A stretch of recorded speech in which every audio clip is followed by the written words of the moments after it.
Time for level 6. Y'all, welcome back. Hope you're ready to roll. Starting to feel confident about these puzzles and these strategies to solve for ungiven numbers. So we're going to start adding negatives in today in level 6, and we're going to add negatives starting with negative variables in the solution. So write that as the title on the next free page in your math notebook. Once you've done that, close it up, mark that page, and concentrate a lot. In level 5, we started solving equations that involve 2 steps, you may recall. So this one here, 7x plus 8 equals 22, there's 2 operations here, or 2 steps to do, right? X is being multiplied by 7 and has 8 being added to it. There's 2 operations happening, which makes it a bit tougher. So the first strategy was to draw. And the way that worked was like this. I would say 7x, 1, 2, 3, 4, 5, 6, 7. Add the 8. All together makes 22. Maybe not immediately apparent to me what each x is to make those 2 sides balance at 22. So what we did is we took this constant off this side to make it easier to see what the x's were and not have to worry about the 8. But to do that, we also had to take 8 away from this side. So we took that 8 constant away and then redrew it, and now it's much easier to tell what x is. 1, 2, 3, 4, 5, 6, 7. 22 minus 8 is 14, and now it's like pretty easy to tell what x is. That's why we take that constant away, is it makes it somewhat obvious to us what it is. So in this case, each x would be 2. With the inverse operation strategy, somewhat similar, 7x plus 8 equals 22. So we had to decide what to do. Do we do the inverse of times 7, which is divided by 7 first, or do we do the inverse of plus 8, which is minus 8 first? And the way we decided to do that, which will still be important today, is we went gems order in reverse. So we dealt with the subtract and add first. So we did plus 8, the inverse is subtract 8 first. And you'll notice that's what we did with the other strategy as well. We also started with taking 8 away. So no big difference there. Just a matter of difference of style of how we show it. Now we divide by 7. The opposite, or inverse rather, of multiplying by 7 is dividing by 7. And that's what we did really here too, right? We knew this was going to be 14 and we divided it into 7 different x's. We didn't say it, but it's really what we did. And that leaves us with x equals 2. So today we're going to start adding some negatives in. So I need to remind you a few things about negative numbers, namely our operations with them. So if I wanted to look at, say, 3 plus negative 5, the ways I taught you how to do that were you could think of like 3 positives being combined with 5 negatives. When you put those together, these make 0. And you're left with negative 2 to go. So this makes negative 2. There's other ways to do that you may have learned. That's just one way I showed you. That's going to be important today. Also, knowing your multiplication and division with negatives is going to be important too. So if we look at, say, 10 and 2, when one of your numbers multiplying or dividing is negative, so in this case the 2 is negative and the 10 is not, you multiply them normally, and if only one of the numbers is negative, the answer is negative. Doesn't matter if it's the other one. I don't need parentheses there, I can just do 2. So this is also negative 20. When one of the numbers is negative, multiplying and dividing, you get 20. When they're both negative, this is weird, but negative 10 times negative 2 is positive 20. I could convince you why. If you were in my class last year, I showed you why. But just to cut to the chase, 2 negatives multiplied become positive. Dividing works the same way. 10 divided by negative 2, you divide normally. And if 1 is negative, the answer is negative. Same with if the first number is negative, 10 divided by 2, divide normally. One of the numbers is negative, so it's the answer. And if both are negative, I didn't draw that very well. Negative 10 divided by big negative 2 is positive 5. So if they're both negative, the answer is positive. If one's negative, the answer is negative. That is something to definitely review. If you don't know that, this is going to be really difficult if that doesn't sound familiar, because negative numbers are going to start to be in all our levels from now. So if you're not comfortable with how those work, probably a good thing to do now would be to stop and figure all this out before you move forward. So let's look at an equation that's going to have a negative answer. Okay, this gets weird, especially in the visual step. So 4x plus 50 equals 30. Looking at that, common sense, I have no idea. I don't know about you. I can tell something's weird is going on because I'm adding 50 to something and getting less than 50. That's weird. So I already know something strange is going on in my question. So let's draw it. Let's see if we get anywhere with the drawing strategy first. 4x plus 50 equals 30. This looks just like something we would have done yesterday.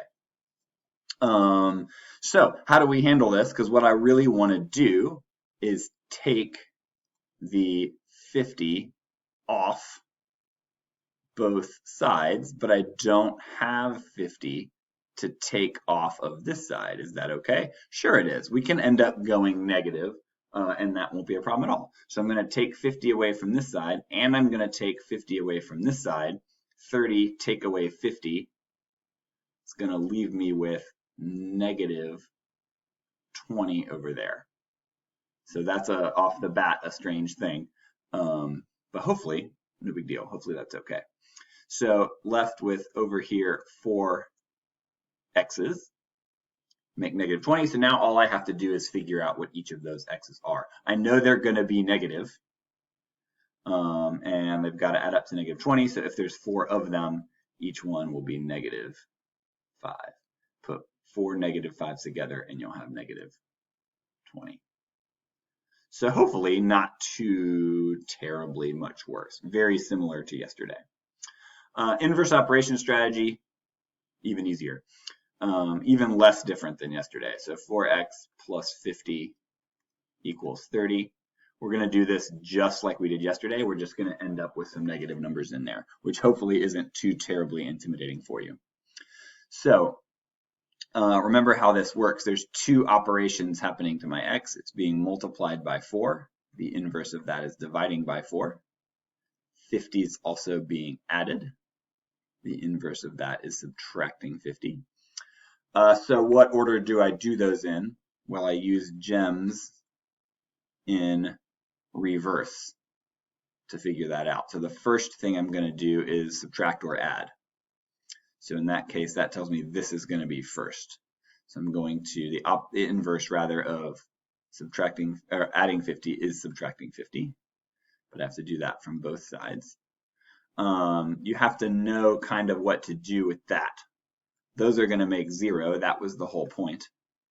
30 take away 50 is negative 20. Before I continue, I always like to show you that really these 2 strategies aren't different. The first thing we did here was take away 50. The first thing we did here was take away 50. It's just a matter of, are you following steps in inverse operation, or are you kind of doing what makes sense in the drawing strategy? They're not different. They're just different ways to think about it. All right, so that's done. That's done. So next is multiply and divide. So the inverse of multiplying by 4 is dividing by 4. Negative 20 divided by positive 4. Make sure you don't make a mistake with your math or your sign. So remember, as I said in the connect, if you multiply or divide and one of the numbers is negative, then your answer is negative. So 20 divided by 4 is 5, but since one of those is negative, the answer is negative. 4 divided by 4 is 1. So either way you approach it, x equals negative 5. Let's check and be sure, because boy is this some strange stuff started. So let's go ahead and check. Remember, we check with a process called substitution, where we substitute this answer we think we found into the original problem. So we take the original problem and we substitute our answer in for the x. So 4 times negative 5 plus 50, 30, should be 30. So you'll notice over here I have two operations. I've got to do them in the right order. 4 times 5 plus 50, so that I would follow GEMS. So 4 times negative 5 first. 4 times negative 5 is negative 20 plus 50 should be 30. And it is. Check. Smile. Yay. All right, let's do one together. Open up your math notebook, pause now, and copy some stuff down. And we'll try to get these strategies going. So common sense starts to lose me here. Once there's negatives involved, like I look at that, and it's not immediately apparent to me what that x is going to be. That's fine. You don't need to be able to solve these with common sense. I just like you to remember that it is an idea. Like sometimes you can. So let's go visual first. 44. A lot of x's. 11. 1, 2, 3, 4, 5, 6, 7, 8, 9, 10, 11. Make 11.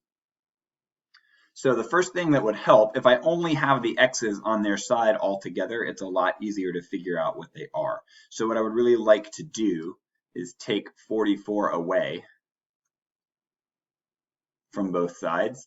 It's just going to take me a little work to do. So I've got 11 minus 44. Remember, add the opposite. That's the same as 11 plus negative 44, which with a little work should be negative 33. So if I take 44 away from both sides, I'm left with just the 11 x's. 6, 7, 8, 9, 10, 11, I think I got. And now all that remains is to figure out what would each of these have to be. So there's 11 of them to make negative 33, so each one would have to be negative 3. So that's a negative answer. That's what's new today. And the answer can be negative. Let's go to inverse operation. 44 equals 11x. Nope, 44, sorry, plus 11x equals 11. So two operations to deal with here. I've got times 11, the inverse of which is divide by 11, plus 44, the inverse of which is subtract 44. What order do I go in? Getting used to this, I hope. You go in GEMS backward order. That's how you decide. So the first thing we're going to do is subtract and add. That's this one. So we're going to take away 44 here and take away 44 here. You'll notice that's what we did here too. That was the first thing we did in the drawing strategy, not different. That leaves us with 11x here. 11 minus 44 is negative 33. That's done. So now we multiply and divide second. So the inverse of multiply by 11 is divide by 11. Leaving us x equals, I'm going to write it out here, negative 33 divided by positive 11. And that I've got to figure out. So that's going to be negative because one number is negative, one number is positive. And 33 divided by 11 is 3. Either way, we get negative 3. I am almost out of time, but I'm going to go ahead and speed check this real quick because I think that's a really good practice for you to be in. So make sure to substitute to check and make sure that 44 plus 11 times negative 3 rather, if that's right substitution, should be 11. And that would be 44 plus negative 33 should be 11, and it is.